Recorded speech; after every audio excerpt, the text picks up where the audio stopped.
আৰু এই নাচৰ পৰা তেওঁলোকে বেলেগ বেলেগ ডাঙৰ ডাঙৰ মঞ্চত নিজৰ প্ৰতিভা বিকাশ কৰাৰ সুবিধা পাব। কাৰ কাৰণে পাব? এইখন মঞ্চত নৃত্য পৰিৱেশন কৰিছে আপোনালোকৰ ল'ৰা ছোৱালীয়ে। গতিকে আপোনাৰ ল'ৰা ছোৱালী নাচিবৰ কাৰণেই তেওঁলোকে আপোনালোকৰ ওচৰত অকণমান অনুদান বিচাৰি যায়, ভোজ খাবৰ কাৰণে অনুদান বিচাৰি নাযায়। গতিকে তেওঁলোকক আপোনাক সহযোগ কৰিব। 100 টকা দিম বুলি ভাবিছে যদি 500 টকা দিয়ক, আৰু আটক ধুনীয়া অনুষ্ঠান ইয়াতে হ'ব। অহাবাৰ ডাঙৰ শিল্পী মাতিব, ভাল অনুষ্ঠান হ'ব। আপোনালোকে ইয়াত একেলগে বহি ঘৰৰ ওচৰতে বহি উপভোগ কৰিব পাৰিব, হয় নহয় বাৰু? এতিয়া ভালো লাগছি, ভয়ো লাগছি, চকু পৰা নিয়া উচি নে নাকৰ পৰা নিয়া উচি ভোট পোৱা নাই।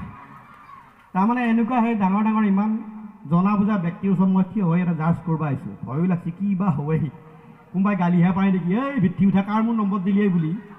তথাপিও চেষ্টা কৰিম আপোনালোকে ইমান কষ্ট কৰি ইমান বিশ্বাসত এই মোৰ দৰে অভাগাক ইয়াত বিচাৰক হিচাপে মাতিছে, চেষ্টা কৰিম ভালকৈ বিচাৰ কৰিবলৈ। আপোনালোকে মাত্ৰ সহযোগ কৰিব, সাহস দিব, অনুপ্ৰেৰণা দিব। ধন্যবাদ সকলোৱে একেলগে। জয় জুবিন দা। ধন্যবাদ।